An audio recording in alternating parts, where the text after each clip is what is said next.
Good Morning Business. Et à 7h18 sur BFM Business et sur RMC Découverte, notre invité c'est Yannick Olivier. Bonjour, président de la Compagnie nationale des commissaires aux comptes. Christophe vient de le dire, il y a une nouvelle règle pour les entreprises. Alors pas les petites PME, mais globalement toutes celles qui sont cotées. Elles vont devoir faire du reporting RSE et donc nous dire un petit peu sous le capot ce qu'il y a. Ça va changer complètement votre manière de travailler ou ça va vous donner beaucoup de travail? Il va falloir des tonnes de comptables dont on n'a pas tellement. Oui, bonjour à tous, merci.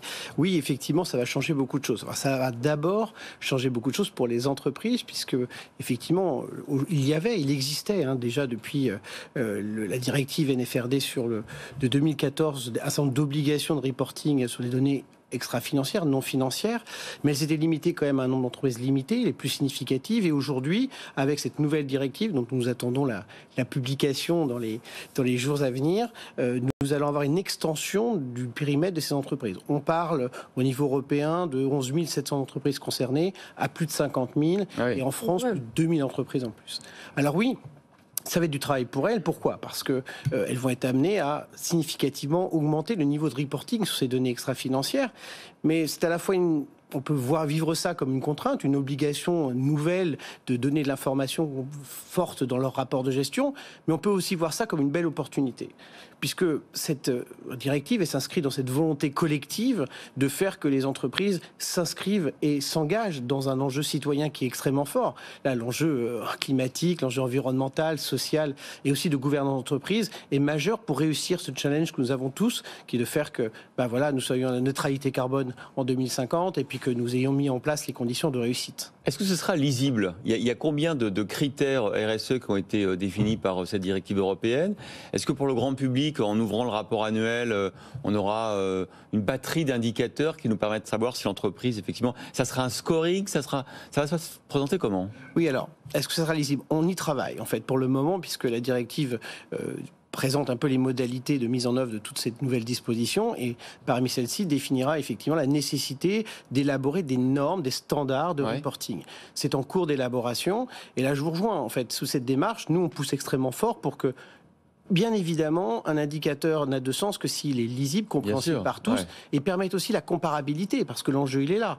Et donc, pour l'instant, c'est une démarche en cours de construction. Les FRAG travaillent sur ces normes de reporting, et donc nous allons pouvoir, justement, dans les semaines à venir, normalement, courant 2023, nous aurons une vision très claire de ces nouveaux reporting. Mais clairement, il y a un enjeu d'arrêter de raconter n'importe quoi dans les rapports RSE. C'est-à-dire qu'il y avait... On a parlé d'un chiffre absolument dingue sur ce plateau il y a quelques semaines. Il y a quasiment la moitié des rapports RSE qui n'ont aucun sens, qui sont complètement faux, qui sont sur des indicateurs qui ne veulent rien dire.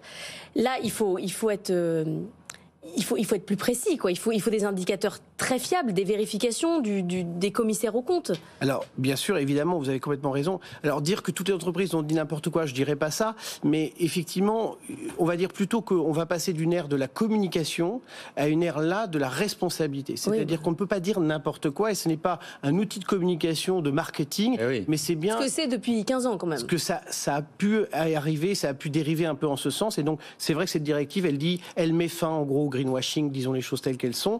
C'est ça que nous allons combattre. Et là, vous avez raison de le noter. C'est là que tout notre rôle, et ce pourquoi la directive a décidé de mettre les commissaires aux comptes au cœur de cette dispositif. C'est plus le directeur marketing qui va faire le rapport RSE. C'est terminé, ça. C'est même une responsabilité de la gouvernance. C'est d'abord une responsabilité de la gouvernance des entreprises. Et à ce titre, nous allons pouvoir justement... Pourquoi on a choisi les commissaires aux comptes ? Parce que les commissaires aux comptes, c'est pas n'importe quel tiers indépendant. C'est le tiers indépendant par excellence. Nous avons une déontologie, une éthique, des règles, une régulation. Nous sommes des professionnels du droit, nous sommes une profession réglementée. Et donc, forcément, à partir du moment où nous sommes passés par là et qu'on a imposé notre signature, la qualité de l'information financière ou non financière, elle est forcément indéniable, elle est fiable, sincère, fidèle. Et c'est ça qu'attendent les observateurs, c'est ça qu'attend le marché, mais aussi tous les partenaires de l'entreprise. Et donc nous allons effectivement, nous assurer que l'information donnée, ça ne soit pas de la com, ça ne soit pas du marketing, mais bien une représentation juste naturel de l'action menée par l'entreprise. Alors attention, juste un dernier point. Ouais. Nous, on ne va pas donner un quitus sur cette entreprise a fait ce qu'il fallait en termes de RSE. Nous, on dit juste que l'information qu'elle publie, que chacun va pouvoir lire en toute tranquillité, est fiable, fidèle et sincère. Ça va coûter combien? On pense effectivement à toutes les entreprises cotées, y compris les PME parfois qui se sont mis sur des marchés réglementés. Ça va coûter combien en plus cet audit RSE, cette certification RSE? Difficile de le dire. Je dirais que le coût... D'abord, est-ce que c'est un enjeu de coût ou est-ce que d'abord un enjeu de façon citoyenne? Il faut le faire et on a décidé de le faire. Mais à la fin, il faut quand même payer la facture. Il y aura, je pense, à mon avis, un coût bien plus important déjà dans la mise en place des dispositifs et les process de construction de cette information. Ouais. C'est ça qui va être le plus lourd pour l'entreprise. Après, l'audit en tant que tel, je dirais c'est plutôt un atout pour elle de pouvoir se dire, voilà, regardez l'information que j'ai construite, elle est fidèle, elle est fiable. Aujourd'hui, vous donner une indication, c'est très difficile dans la mesure où je pense que c'est pas le même enjeu chez Total que sur une PME un peu plus moyenne. Forcément, on adapte, nous, nos travaux en fonction de l'information qui est fournie. Mais encore une fois, l'enjeu là, il est moins dans ce que ça peut représenter en coût qu'une opportunité unique que nous avons, enfin, de changer les règles du jeu de notre économie au service d'une responsabilité environnementale forte. Est-ce qu'on aura assez de comptables? Parce qu'à chaque fois que Robert Half ou Indeed publie la liste des métiers sous tension pour les cadres, il y a toujours comptables. Alors, nous, on n'est pas des comptables déjà. Les comptables, c'est des experts comptables. Nous, on est des commissaires aux comptes. Nous sommes des professionnels du droit. Donc, notre métier, nous, c'est l'analyse des risques, l'évaluation des risques, l'analyse des process, des contrôles internes. Fut un temps, effectivement, vous avez raison, notre rôle était essentiellement centré sur la matière financière. C'est de moins en moins le cas. Déjà, depuis de nombreuses années, on travaille sur les enjeux aussi de digitaux, de cybersécurité. C'est en actualité en ce moment. Et donc, est-ce qu'on aura les compétences? Le sujet, c'est pas moins les auditeurs que l'expertise, parce que nos auditeurs sont souvent accompagnés d'experts, des spécialistes.